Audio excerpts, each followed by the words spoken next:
Hello दोस्तों, नमस्कार। एक बार फिर स्वागत है आपका दिव्यांश एजुकेशन चैनल में। दोस्तों, अगर चैनल पर पहली बार आए हैं तो प्लीज़ चैनल को सब्सक्राइब जरूर करें। दोस्तों, आपने देखा होगा कि जो मध्य प्रदेश के नेता हैं, लगातार इनके दोस्तों इस प्रकार के बयान आते रहते हैं कि जो कि विवादित रहते हैं। जैसा कि आप देखेंगे, आज जो हमारे राज्यपाल हैं, जो कि मंगू भाई छगन भाई पटेल हैं, मध्य प्रदेश के राज्यपाल। तो दोस्तों, इनका एक बयान सामने आया है। वह बयान देखकर आपको एक प्रकार से लगेगा कि बताओ ऐसा कैसे ये लोग बोल सकते हैं। एक प्रकार कह रहे हैं कि स्वरोजगार की तरफ आप जाओ। भाई, स्वरोजगार के लिए भी हमें कहीं से कहीं ना पैसे की ज़रूरत पड़ेगी ना। कौन दे रहा है हमें पैसा स्वरोजगार के लिए? आप तो बोल रहे हैं कि स्वरोजगार की तरफ बढ़ो, आप दूसरों को रोजगार देने वाले बनो। और एक तरफ कह रहे हैं कि आप सरकारी पढ़ाई करो और वैकेंसियों की चिंता मत करो, हम वैकेंसियाँ भी निकालेंगे। और एक तरफ बोल रहे हैं कि आप नौकरी की आशा मत करो। जैसे कि आप इसमें देख रहे हैं जो खबर निकल कर आई हुई है। दोस्तों, जैसा कि आप यहाँ पर देख रहे हैं, स्टूडेंट्स नौकरी का इंतजार न करें, एंटरप्रेन्योर बने। गवर्नर का दोस्तों यह बयान है। क्रिप्स के ट्रेनिंग प्रोग्राम का समापन समारोह कल यह दोस्तों हुआ है।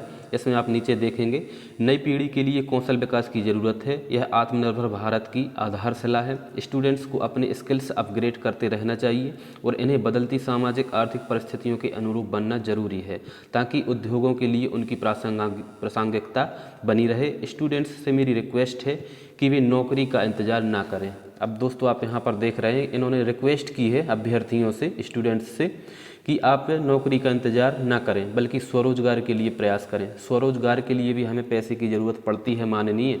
आप कहाँ हमें लोन दिलवा रहे हैं? आप एक प्रकार बोल देते हैं कि हमने इतने लोगों को लोन दिलवा दिया। आप स्थिति देखें स्पष्ट, जो बैंकों में क्या हालत रहती है अभ्यर्थियों की, उनको कोई भी जवाबदारी नहीं लेता है उनका कोई भी लोन है जो सैंक्शन नहीं हो रहा है। और पता नहीं आप कितने लोगों को रिकॉर्डों में रोजगार दे रहे हैं, लोन दे रहे हैं कि हमने इतने लोगों को लोन दे दिया, इतने लोगों को स्वरोजगार दे दिया। जबकि हकीकत ये है, अगर धरातल पर देखा जाए, कि पूरे ज़िले में ज़्यादा से ज़्यादा 2 या 4 लोगों को ही स्वरोजगार मिलता है। बड़ी मुश्किल से बैंक यहाँ पर लोन आपका सैंक्शन करते हैं, क्योंकि लोन लेने में जो बेरोजगार है उसके पास कोई भी एफिडेविट कुछ भी नहीं होता है कि इस वजह से हमें लोन मिल जाए, तो वहाँ पर बैंक वाले उनका लोन है वहीं पर फेल कर देते हैं। यह बात राज्यपाल मंगू भाई पटेल ने सोमवार को सेंटर पर research and industrial stock performance क्रिप्स की ओर से आयोजित ट्रेनिंग प्रोग्राम के समापन अवसर पर कही। उन्होंने कहा कि प्रधानमंत्री के आत्मनिर्भर भारत और स्किल इंडिया के सपने को पूरा करने के समाज के हर वर्ग को आगे बढ़ना जरूरी है।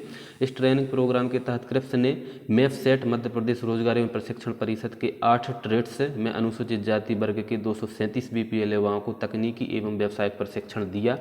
और दोस्तों, यहाँ पर हम देखेंगे कि एक प्रकार से एक तरफ है सरकार के पास बजट नहीं है, और एक तरफ आप देखेंगे कि जो हमारे महोदय जी जो समस्त विधायक रहते हैं, उनके वेतन में बिल्कुल 40,000 की एक तरफ से दोस्तों वृद्धि की जा रही है। सबके वेतन में 40,000 की जो है वृद्धि की जा रही है। यहाँ पर आप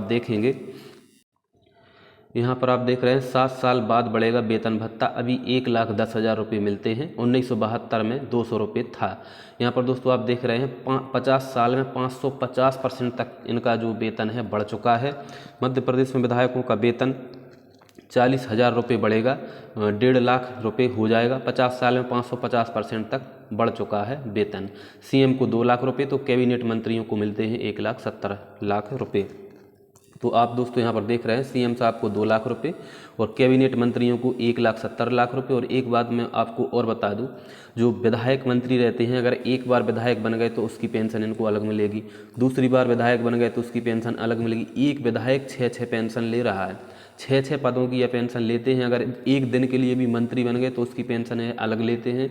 अगर 6 बार विधायक बन गए तो 6 बार की ही यह पेंशन लेते हैं। इस प्रकार की जो व्यवस्था हमारे एमपी में बनाई हुई है, एमपी के समस्त भारत में व्यवस्था बनी हुई है पेंशन की, सिर्फ और सिर्फ इन लोगों को बनी। और सरकारी कर्मचारियों को इन्होंने जो है गर्त में ढकेल दिया है अंधकार के, कि आपको कोई भी पेंशन नहीं मिलेगी। यहाँ पर हम एक दिन भी सेवा कर लेंगे तो हमें पेंशन मिलेगी, लेकिन अगर आप 40 साल भी नौकरी करते हो तो आपको पेंशन की व्यवस्था नहीं है। तो आप दोस्तों यहाँ पर देख रहे हैं, यहाँ पर जो वेतन में बढ़ोतरी के लिए यहाँ पर बोल रहे हैं कि जरूरी है। मध्य प्रदेश में विधायकों के वेतन भत्ते अन्य राज्यों से कम हैं, इसलिए यहाँ भी बढ़ोतरी होना चाहिए, लेकिन यह फैसला राज्य सरकार को लेना है। केदारनाथ शुक्ला, अध्यक्ष विधायक वेतन भत्ता एवं पेंशन सुरक्षा पुनरीक्षण समिति, इनका कहना है कि अदर राज्यों से विधायकों की जो पेंशन है एमपी में कम है। एक बार आप सरकारी कर्मचारियों के वेतन को भी देख लीजिए कि यूपी में 50,000 से स्टार्ट होती है वर्ग 3 की पेमेंट, 45-50 हज़ार से स्टार्ट होती है, और आप यहाँ पर कितने से कर रहे हो, 20-22 हज़ार से स्टार्ट कर रहे हो, 22-23 हज़ार से 70% का नियम लगाकर। कम से कम या 70% का नियम ही हटा दो अदर राज्यों की वजह से। कम से कम यहाँ पर अदर राज्य से तो वैसे ही कम है, आधी वेतन है अदर राज्यों के मुकाबले। एमपी के जो गवर्नमेंट कर्मचारी हैं उनकी सभी की प्रत्येक राज्य में कहीं भी हो, अगर 4th ग्रेड की नौकरी भी है तो वहाँ पर 30,000 से स्टार्ट होती है। जबकि यहाँ पर आप देख रहे हैं कि टीचरों की जो सैलरी है, वर्ग 1 टीचर की सैलरी भी शुरुआत में 28 से 30 हज़ार ही उनको दी जा रही है, जबकि उनकी सैलरी ओरिजिनल अगर देखी जाए तो 50,000 48,000 के आसपास बनती है। तो इस प्रकार से आप देख रहे हैं कि अदर राज्यों से अपनी तुलना तो आप कर रहे हैं कि हमारी वेतन कम है, लेकिन सरकार को इस पर भी ध्यान देना चाहिए कि सरकारी कर्मचारियों की वेतन भी बहुत कम है, आप तो पेंशन भी ले रहे हैं। तो दोस्तों मेरा कहने का मतलब ये है कि सरकार सिर्फ और सिर्फ खुद का हर चीज़ देखती है, स्वयं के लिए बजट है, हर चीज़ है, लेकिन सरकारी कर्मचारियों के लिए भर्ती के लिए कहीं भी कोई भी इनके पास बजट नहीं है। दोस्तों अगर आपको इन्फॉर्मेशन अच्छी लग रही है तो प्लीज़ चैनल को सब्सक्राइब जरूर करें। धन्यवाद।